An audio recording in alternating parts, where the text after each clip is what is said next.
Senator Bernie Sanders is with us. It's Friday. It's time for Brunch with Bernie. And Bernie, I understand you're hunkered down in Vermont as the snow is approaching. It's beautiful. It's troubling, though. We have a senior meeting to talk about protecting Social Security, Medicare, and Medicaid tomorrow. I think our attendance is going to be cut a little bit, but we'll have the meeting anyhow. But it's beautiful, and that's the way it is. Yeah, and I should say to our watchers on Free Speech TV, our people who are watching on TV, that we don't have a live video feed of you today because you're coming in from home because, right. Basically the Northeast is shut down. There's a lot on the table. Deficit reduction. You proposed a new legislation. You and Jan Schakowsky, where it's in our news story. The global warming influence on the storm, the change CPI. There's just all kinds of the post office. There's all kinds of stuff that's going on. So let's start off with an issue that concerns a whole lot of people, and that is this deficit reduction debate. Yeah. Here is the first and most important point that everybody has got to understand, and that is, despite the ramblings of our Republican friends who talk about the only way that we can do deficit reduction is by cutting Social Security, Medicare, Medicaid, education, environmental protection, and everything that working families need, and that's what the Paul Ryan budget and other budgets are about. Here is the important point. Today, revenue as a percentage of GDP is about 15.7, 15.8%. That is almost the lowest revenue that we've had as a percentage of GDP in 60 years. Wow. Under Bill Clinton, when Clinton left office, we were running a significant surplus of $200 billion. At that point, revenue as a percentage of GDP was over 20%. Revenue being income to the government, mostly from taxes. Right, that's right. Revenue coming into the government as a percentage of all economic activity in the country, gross domestic product. So the main point to be made is when you hear Republicans saying, we got to cut, no more revenue, no more taxes on the wealthier large corporations, they are simply trying to misinform the American people. Revenue is exactly the major problem that we have right now. So then the next question is, okay, how do you get that revenue? And we have just introduced, I in the Senate, Congresswoman Jan Schakowsky in the House, legislation which addresses a huge issue. Tom, you have heard me on the show speaking for many, many years now about the absurdity of large corporations stashing their money in the Cayman Islands or Bermuda or other tax havens. So these companies make huge profits. In fact, right now, corporate America is enjoying record-breaking profits. And then what they do is they start up these phony subsidiaries in the Cayman Islands, and they stash their money there, and they pay zero in taxes. The result of all of that is today, at 1.2%, corporate revenue as a percentage of GDP is lower in the United States than any other major country in the OECD. That's the Organization for Economic Cooperation and Development. That's all the major countries in the world. And what ends up happening is that today, corporations are paying just 12% of their profits in taxes. That's the lowest since 1972. So I think any sensible person, any fair-minded person would say, we have got to end these absurd tax breaks. Give you an example. There is a building in the Cayman Islands, 5-story building that, quote-unquote, houses 18,000 corporations. Got that? One building, 18,000 corporations. Everybody understands what's going on. These are just post office boxes for large corporations in order for them to declare residency in the Cayman Islands where the tax rate is zero. We've got to put an end to that, and that's what this legislation does. If our legislation were signed by the president, it would bring in something like $590 billion over a 10-year period. That's a lot of money. The other thing that it does is it tells corporations who shut down in America and start manufacturing in low-wage countries abroad that they're still going to have to pay taxes to the United States of America. You know, I was reminded by a staffer this morning, Tom, that in 2008, all of these big banks and corporations, Bank of America and all these other guys, they went begging to the American people to get their welfare checks, their handouts, after their greed and illegal behavior and recklessness almost brought the financial system to its knees. You remember that? Mm-hmm. They were American companies, proud to be American, and just needed a little bit of help from the taxpayers of America. Right. 2 years later, in 2010, our friends at Bank of America established several hundred subsidiaries in the Cayman Islands in order to avoid paying taxes to the United States of America. So one day they're great American companies needing a handout from taxpayers. The next day they're foreign companies not wanting to pay taxes in this country, not wanting to help us deal with deficit reduction. It's incredible. And just a couple of weeks ago, I think I mentioned this the last time I was on the show, the Business Roundtable, which is a group of CEOs of the largest corporations in America, they proposed that we raise the Medicare eligibility age to 70 years of age. They proposed we raise the Social Security retirement age to 70. So these guys who are busy putting their money, their profits into the Cayman Islands in order to avoid paying taxes in America, lowering the amount of revenue our country needs, then they get up and say, oh, we don't have enough revenue. Let's cut Social Security. Let's cut Medicare. Let's cut Medicaid. Let's cut veterans programs. Yeah. I think that is grotesque. I mean, it's really a moral outrage, and it's something we have to address. And Congresswoman Schakowsky and I think, have taken a good step forward on that issue. I wish you the very best with it. The other area that I want to alert people about, again, dealing with deficit reduction, is everybody should remember the goal of all of the talk in Washington is $4 trillion in deficit in reducing the debt over a 10-year period. The good news is that the deficit, which had previously been a little bit over $1 trillion, is now down to $800 billion. That's good news. So we're making some progress on deficit reduction. What people should be aware of, however, is that most of that deficit reduction, significant part of it, had to do with cuts in programs that working families and lower-income people desperately need. So the challenge right now, as we continue on the path of deficit reduction, is to bring in a substantial amount of revenue. Eliminating these outrageous loopholes for tax havens is one way to do it. It's our Brunch with Bernie hour. Senator Bernie Sanders on the line. He'll be taking your calls next here on the Thom Hartmann Program, 15 minutes past the hour. Be sure to check out Bernie's website, sanders.senate.gov. He's got a great newsletter there. It's a great news and information aggregation site. You can sign his petition for a constitutional amendment, Citizens United. There's a whole bunch of stuff there.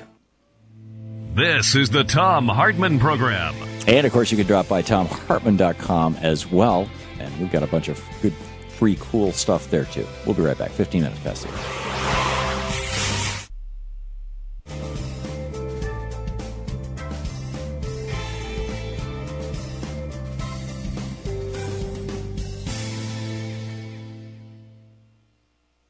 And welcome back. Al, watching Free Speech TV on DirecTV, satellite TV in Buffalo, New York. You are on the air with Senator Bernie Sanders. Good afternoon, Senator. Hi, Al. I just got to say this real quick. Senator, please do not allow Mr. Ed Schultz to become a liability for us to win the midterms in 2014, because he was a liability. Al, I'm going to cut you off because I just, we don't, I prefer, personally, this is not Bernie's rule, this is mine. I don't like having conversations about other talk show hosts on this show. It's just not an appropriate thing. My apologies, Bernie. John, in Naperville, Illinois. John, what's up? You're on with Senator Sanders. It is an absolute honor to share the airwaves with both of you, too. Mr. Sanders, I had a question to you about the stock market. To me, it seems like the stock market, I don't understand the point of it. I mean, I know why it's there, but to me, it's the root of all evil in our country. To me, if you were to get rid of the stock market, and that would allow corporations to maybe stop their greed so much, because then they would start to put money back into their companies by employing more people here. And it just seems to me that the stock market is I don't understand the point of it. I mean, is there any way that... Well, I think, John, the point of the stock market is to help companies raise revenue from the public. I think the major concern that I have right now is not just is the role that Wall Street plays in our economy. And over again, we've got to always go back to Wall Street because of their incredible wealth and their incredible power. Right now, you have 6 of the largest financial institutions having assets equivalent to 2/3 of the gross domestic product of America, some $9 trillion. And that in itself is problematic when you talk about a competitive economy. But the second point is they are not using their capital to help small and medium-sized businesses grow jobs. What they have become is an island unto themselves and have become a gambling casino, the function of which is to enrich themselves. So they are no longer part of the productive economy, helping small and medium-sized businesses produce goods and services. Rather, they're there as a gambling casino to make money for themselves. So what I would say to John, that is an issue that I think we should focus on. I think we've got to break up these giant banks. I think there needs to be far more regulation. And I think the goal is for them to get a lot of the capital they're sitting on out into the productive economy. Bernie, we have just a little less than a minute. Many European countries, I think maybe even much of the EU, has called for a small transaction tax on stock trades. Do you think that's a good idea? And I support that. Senator Thom Hartmann and I and some others to do that. It is a progressive way to raise revenue. It is also an approach to dampen the kind of excessive speculation that led us into this terrible recession in the first place. So you got to put a damper on that speculation, and hopefully it would result in more money being lent out to the productive economy. Yeah, and it seemed to work quite well from the turn of the century until the mid-'60s when we had it here in the United States. That's right. So, Senator Bernie Sanders with us.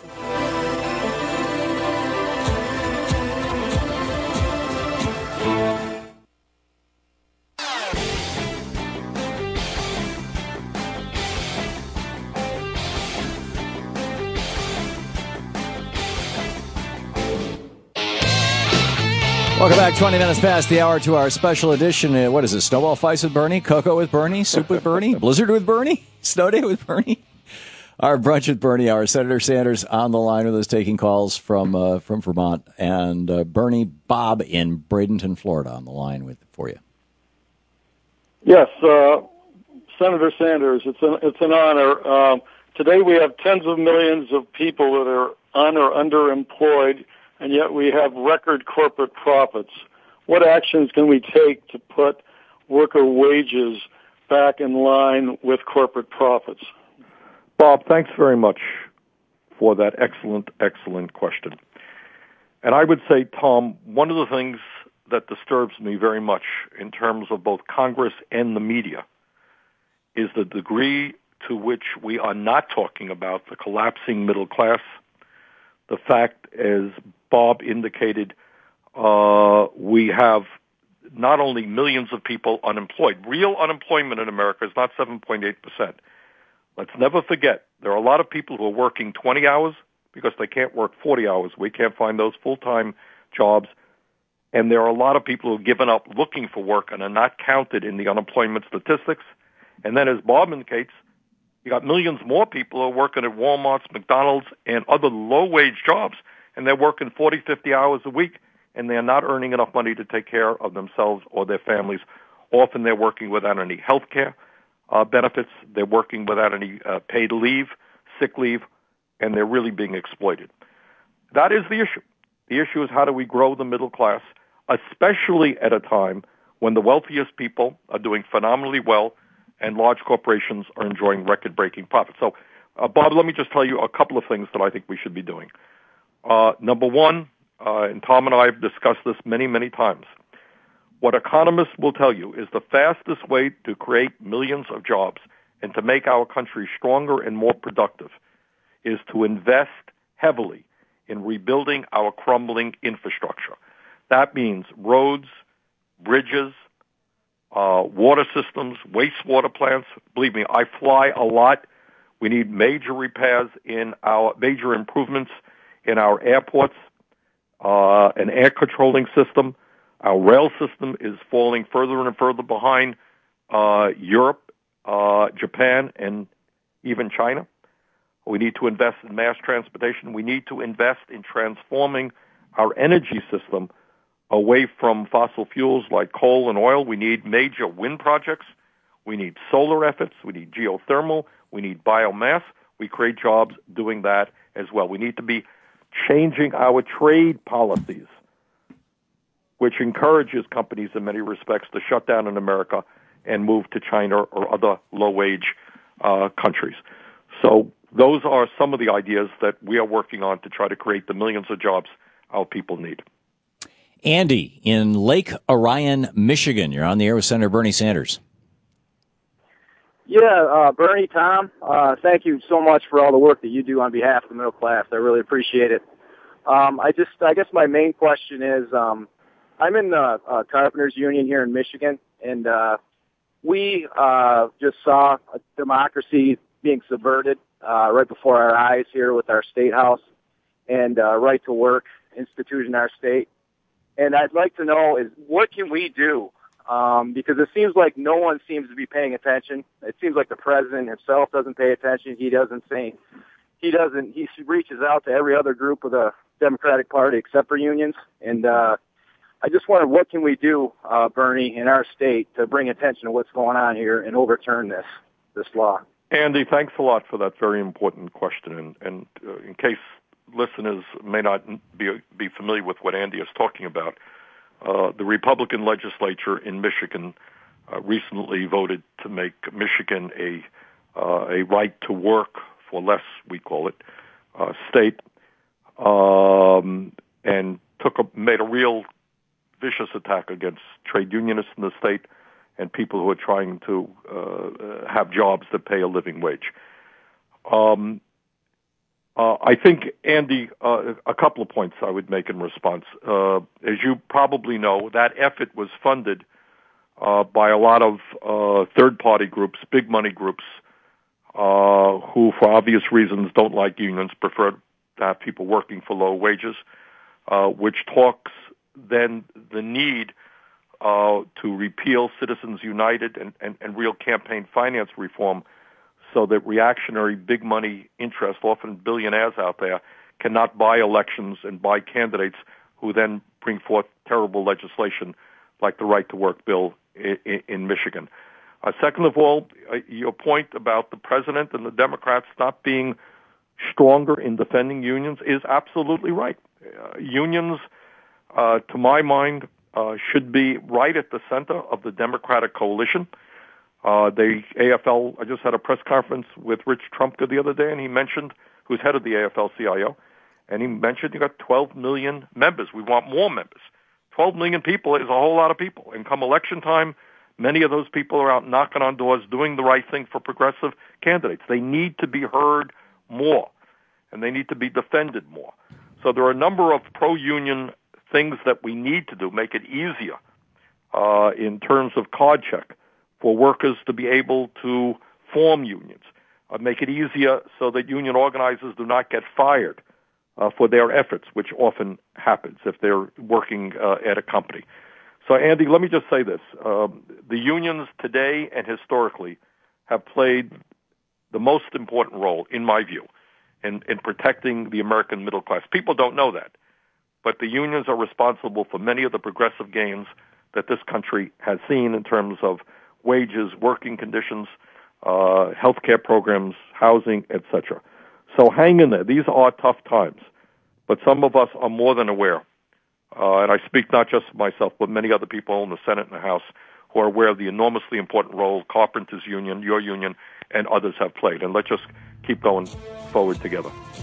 Senator Bernie Sanders with us. It's our Brunch with Bernie hour here on the Thom Hartmann Program. Senator Sanders answering your questions in our national town hall meeting. We'll be back with more in just a second. Check out Bernie's website, sanders.senate.gov, and you'll find just a wealth of information as well as a really great newsletter there, the Bernie Buzz. 27 minutes past the hour.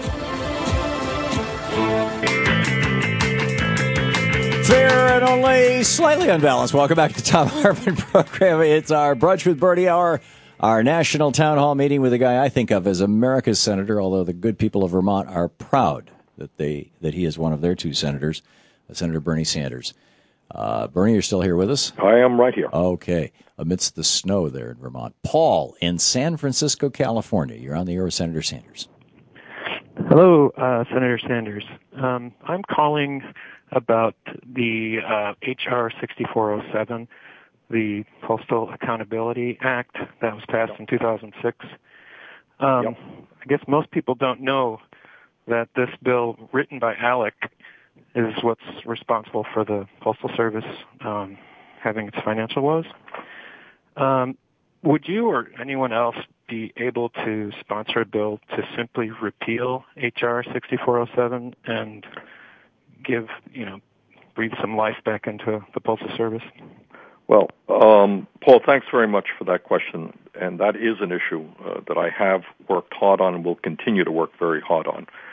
And what Paul says is absolutely correct. And a lot of people don't understand that. When the media talks about the financial problems facing the Postal Service, they forget that the major problem, and in fact, the problem responsible for 80% of the Postal Service's financial losses since 2007 is what Paul is talking about. And that is in 2006, George Bush insisted on a provision in the postal bill which mandated that the Postal Service pay out 75 years of future retiree health benefits in a 10-year period.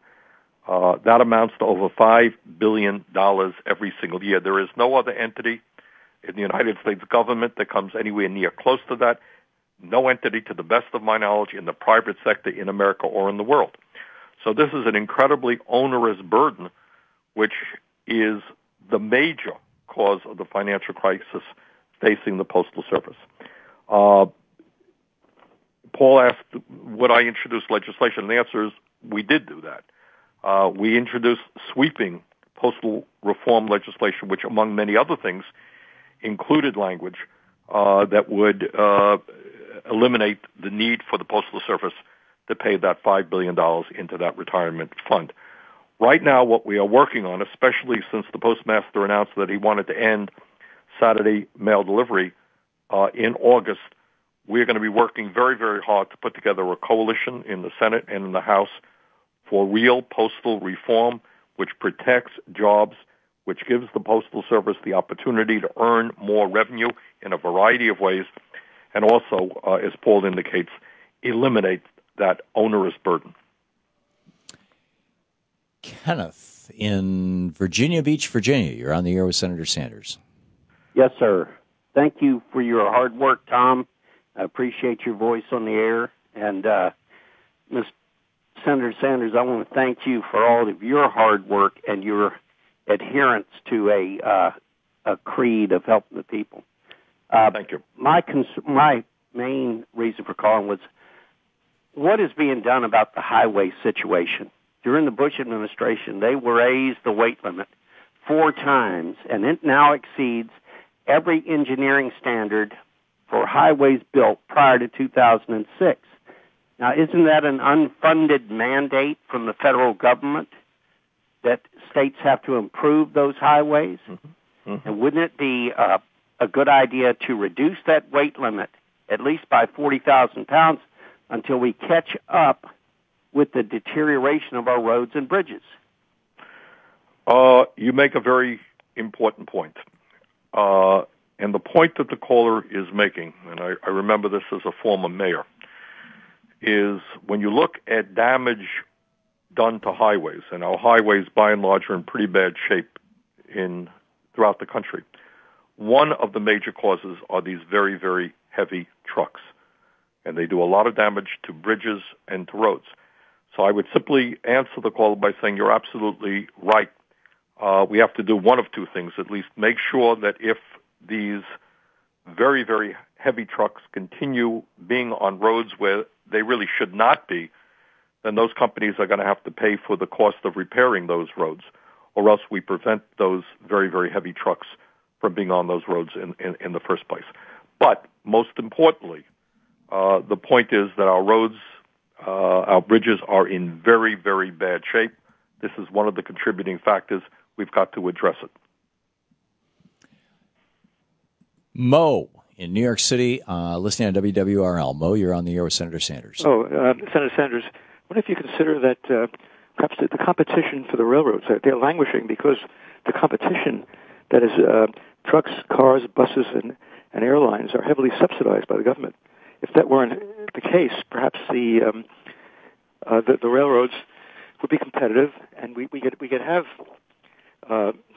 high-speed rail and so on, and also the damage to the environment, which results from the spreading out of the population by the roads.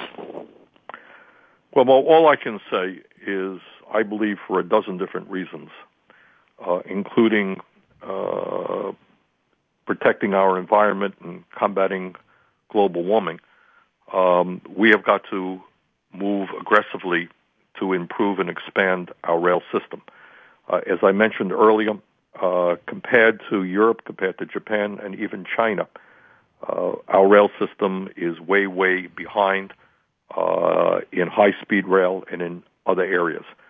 So I think it makes a hell of a lot of sense that we invest in our rail system. Under the Stimulus Act, we did do that. I know in the state of Vermont, we put $50 million to improve rail. That was going on all over the country, but we need a coordinated, aggressive effort to make rail a much more important part of our transportation system, both for cargo and for passengers. One of the areas, for example, that we can make some great improvements is getting people to the airports a lot faster than we do right now. So the answer is, Mo, we have got to invest heavily in rail. And by the way, when we do that, we create jobs as well. Terry in SoCal, California. Is that right, Terry? That's fine. In Santa Cruz County on Monterey Bay, Tom. Okay. Again, highest compliments to you, Mr. Hartmann, for a great program and a great addition to the national conversation we have. And to Senator Sanders, he belongs in the Senate, unlike so many of the Republicans who do not.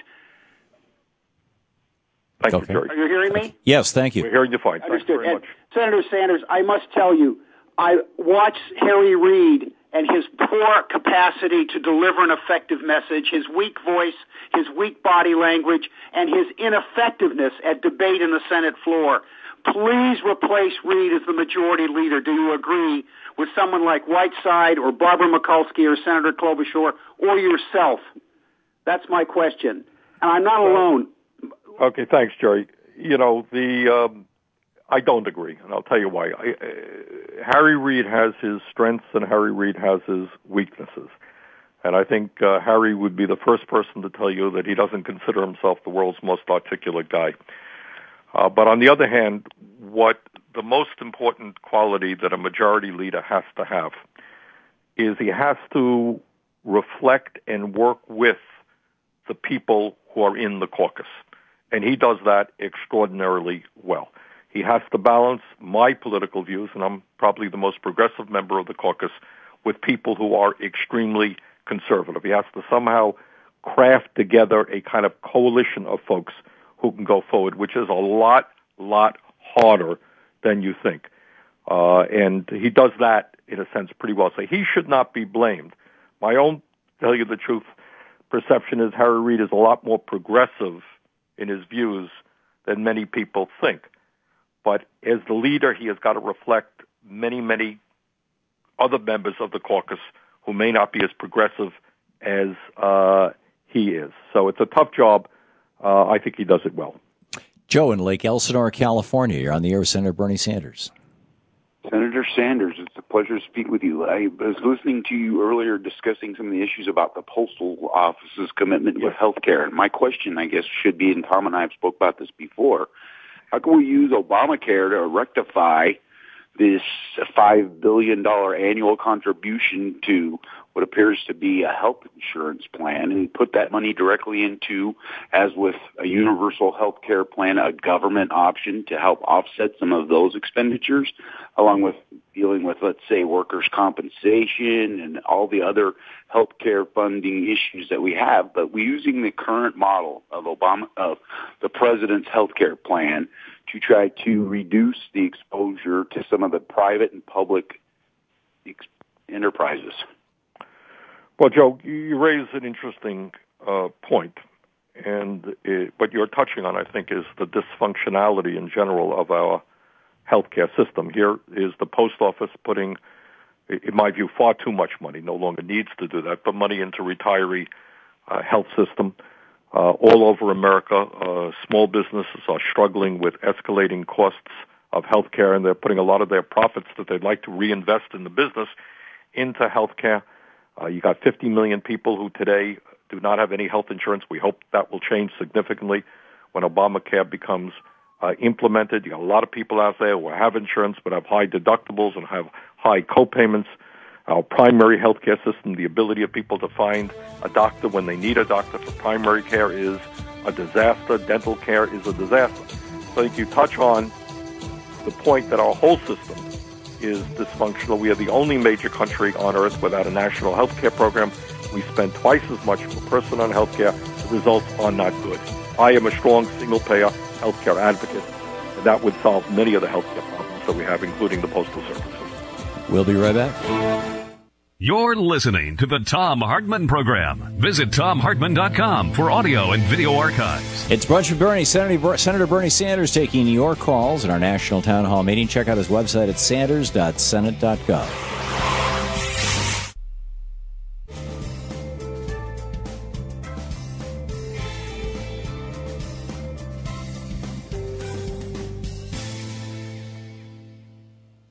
Welcome back. Charles in Reagan, Tennessee. You're on the air with Senator Sanders, watching us on Free Speech TV. Hey, Charles, thanks for watching Free Speech TV. Hey, how you doing? It is an honor to speak to both of you. I love your show. Senator Sanders, you are a wonderful senator, and I appreciate you. Thank you very much. I have a question, a curiosity question. What's the difference between right to work for less and free trade, and so much as the money you'd earn for working and stuff like that? Charles, you raised a good question. Look, and I use these words advisedly, there has been a class warfare being waged by the ruling class, the big money interest in America, against workers in this country since the 1980s. And they have clearly won the war. And the result is that the rich are doing phenomenally well. Real wages have gone down for millions of workers. Median family income has gone down about $5,000 in the last 10 years. And Charles says, well, what about right to work and what about so-called free trade? And those are just two of the tools that corporate America and the ruling class of this country have used. In terms of right to work, what they say is essentially what that legislation does in Michigan and in other states that have it. Harder for workers to form and maintain unions so they can negotiate good contracts with their employer and so that unions can play an active role in the political process. Corporate America, big money interests, don't want that. They want desperate people willing to work for anything at all and not having a means by which they can come together to make demands on the employer. That's number one. The other side of the coin is, hey, we are going to break unions. We're going to make it hard for workers to form unions. But, you know, in addition to that, we don't even have to worry about American workers because we have unfettered free trade. We can go to Vietnam. We can go to China. We could go to countries around the world where workers are making 50, 75 cents an hour, and we can bring the products right back into America. We're Apple. You know, that iPhone you have in your pocket, made in China. Go to any department store you want, made in China. And we don't have to worry about American workers. And then on top of that, by the way, we will take the profits that we make from our Chinese factories, and we're not going to pay taxes to the United States government on that, even though we're an American company. We're going to put them in the Cayman Islands so we don't have to pay any taxes. And then on top of all of that, we're going to hire lobbyists to come to Washington to tell us Social Security, Medicare, veterans' needs, and education. That's what it's about. So, Charles, you have identified two of the mechanisms that corporate America works to beat down workers, and that is a tax on unions, in this case right to work, and unfettered free trade.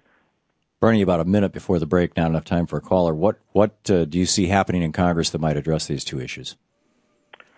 Well, we have got to, we have introduced legislation. It's very sweeping legislation that basically says to corporations that invest in China that, you know what, fine, if you want to invest in China, I guess you can, but you're going to pay taxes. If you're an American company, you're going to pay taxes in the United States of America. And we're going to use that money to create jobs and deal with our deficit, and you just can't skip off. So that is one of the approaches, I think, that could bring some real benefit. Thank you. Senator Bernie Sanders with us. We'll be back with more of your questions and Bernie's answers right after this.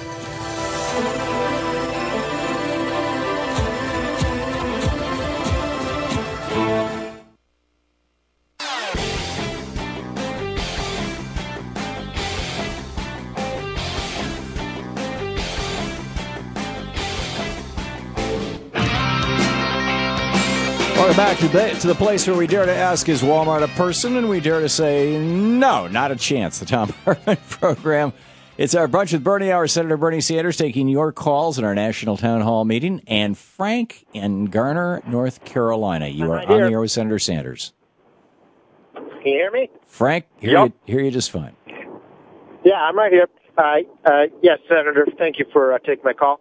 One of the problems that I keep on running into, especially when I talk to my friends, I live in the North Carolina area, is I keep on running into they're just going to cut the waste out of things. But I really believe that the best way that the progressives can go about explaining that the GOP cutting the budget is nothing but, as you would say, a war on people, middle class, on the poor, is that they really have to articulate how they're going to cut, what they're going to cut, and not say, oh, we're going to cut out waste. No, you're going to tell us what you're going to do and how you're going to do it, and who do you think it's going to hurt. And I think that would be the best way to get things, to get people to understand that the GOP does not have their best interests at heart. Frank, that is a great point, and you're absolutely right. Pay attention to how some of us are going to be responding to the so-called Ryan budget. Paul Ryan, of course, was the Republican vice presidential nominee, and he is chairman of the Budget Committee in the House. He's going to be bringing forth a budget. And without having seen the budget yet, I can pretty well tell you what it's going to be. It's going to be massive cuts in Medicare, in Medicaid, in student loans, in education in general, in infrastructure. You name the program that helps working people, and they're going to cut it. And Frank is absolutely right. There are many people who think, well, they're just cutting waste. They're not cutting waste. They're going to make it harder for seniors to get decent health care. They're going to make it harder for children and lower-income people to get health care. They're going to make it harder, even harder than it is today, for working families to be able to afford education. They're going to make it harder to create jobs by building the housing that we need or the roads and bridges that we need. They're going to go after Social Security, absolutely. So I think Frank's point is we have got to make them spell it out, and then we have to tell the American people exactly what they are doing. Their job is to protect the wealthiest people in this country who pay for their campaigns, and they're doing it by going to war against working families. And we have got to document that as clearly as we can. Al, watch us on Free Speech TV on cable TV in Des Moines, Iowa. You're on the air with Senator Sanders. Yes, Senator Sanders, great job. It seems like most of everything that we talk about is all different parts of what is referred to as the corporate takeover to globalization. Mm-hmm. Everything from the privatizing of the post office. When the corporation takes it over, they're actually going to steal those billions that have been put away for the retirement. And it seems like they become stronger and stronger every year. And and us, the people, are getting behind the curve. And you seem to be our main fighter that we have for us. Do you really think that we're going to be able to beat the corporations or not? Well, Al, I think you've asked maybe Tom, we got a lot of good questions today, really right on the mark, but maybe Al gets to the root of everything. And first of all, Al, let me be clear. I do this show every week, and many people are familiar with me, but there are a lot of people in Congress, a minority to be sure, but many dozens of members of the House and Senate who work very hard on behalf of working people, a lot more than just me. But, Al, this is what we're up against.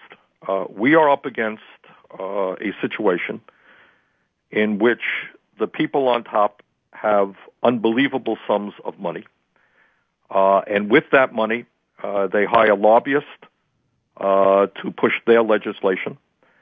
They are prepared and have shut down thousands of factories in America and sent them to China. They avoid paying U.S. taxes by putting their money in the Cayman Islands and elsewhere. And their greed appears to have no end. They want more, more, and more. I myself don't know how you spend hundreds of millions of dollars, but that's apparently their goal. They want more and more and more. So we have a real tough fight on our hands, and I wouldn't kid you on that. The Republican Party has become an extreme right-wing party. The Democratic Party is much too conservative to my mind. But all I can say to you, Al, is that we got to continue the fight. Martin Luther King Jr. talked about the arc of history being long but bending toward justice. These are tough times in our country for working people. But if you look at American history, sometimes surprising things happen at surprising times. No one would have believed 20 or 30 years ago that you would have had an African American as president of the United States. We have made huge progress in recent years on women's rights, on gay rights, and in other areas. But in terms of the needs of working families and the economy, we are losing ground, and we have to figure out ways to bring our people together to stand up to these very powerful special interests. Indeed. Bernie, we have about a minute and a half here for you to wrap up the week, and what do we see coming with the week ahead? Well, let me, just pick it up from Al's very good question. We've got to stay focused on the real issues, and often media doesn't do that. They're into gossip. They're into speculation. Stay focused. What are the issues? The issues are the decline of America's middle class and the growing gap between the very, very wealthy and everybody else. What's the goal? The goal is, how do you create a full employment economy which provides decent paying jobs for our people? That takes you to the whole issue of globalization. It takes you to the issue of right to work and the role of unions in our economy. It takes you to the issue of rebuilding our manufacturing sector so that we produce the products in this country that people consume. It takes you in terms of beyond jobs to deficit reduction, doing it in a fair way. We are not going to, if I have anything to say about it for sure, we are not going to do what the Republicans want and what the president, he worries me very much about this, cutting Social Security, Medicare, and Medicare on a chain CPI, veterans programs. We've got to fight against that. So bottom line, we've got to stand together, know what we're fighting for, and be prepared to take on some very powerful special interests. Senator Bernie Sanders. Bernie, thank you so much for being with us again this week. My pleasure. Great talk.